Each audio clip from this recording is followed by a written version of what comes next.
My fondest memory of Xena was probably about 2 seconds long.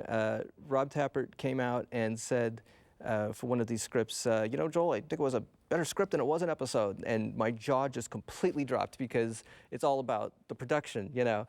And he went back and fixed a few things, but it was the greatest compliment he's ever gave me. He really seemed to like that script. And yeah, that was my fondest memory, is that I seemed to get to Rob Tappert and he seemed to really like it. Nika, come. They're friends.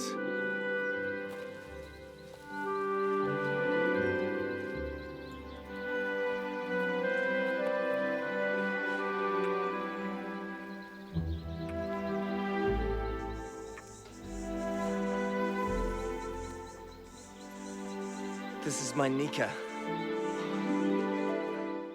In Last of the Centaurs, we had a lot of things we wanted to do.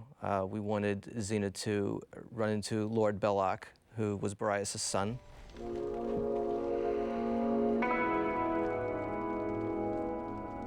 More bounty hunters, I take it. Are you all right? She's staring in the face of her past. This man is a spitting image of Boreas. He was Xena's lover. We wanted to do sort of a guess who's coming to dinner story. Instead of Sidney Poitier, you have a centaur. You have a rich lord whose daughter has fallen in love with a horseman. And what do you do about that? I want a grandson to be loved and cherished, not some bastard offspring of a centaur. We wanted to do sort of a Romeo and Juliet story between the centaur and the princess. And we also wanted to sort of explore what happens when you have only one person left of a race. You know, it's the last centaur, and how important does that become to transport this last centaur to a safe place and save the entire race? It's a boy. A centaur. A grandson. How long? Anytime. Right, Nika? I've been feeling some pains already. You know, he's driven. He hates the centaurs. You know, he's a racist against centaurs, and he's driven to genocide. And no, he doesn't apologize.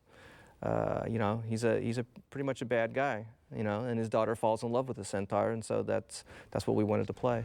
I'll hunt down every last one of those animals if that's what it takes to get my daughter back. You're the animal!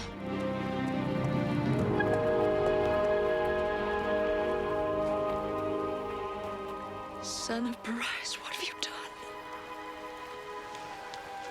This was prophecy. I haven't changed anything. One of the things Rob Tappert realized we could do as we were talking about the story was that there was a large clip between Xena and Boreas that we'd shot a couple you know, seasons beforehand. And we realized it would fit kind of nicely into the story. And he said, you know, we could do kind of a sneaky clip show in a way. So yeah, I wrote a script with about a 10-page chunk in it that has already been shot years ago. And my job was to sort of fit it in there seamlessly. And it turned out really well. Tip for your kid. Never step between two people and their passion.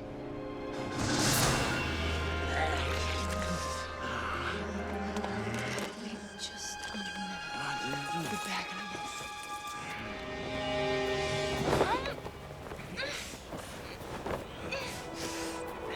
Word of advice for your kid.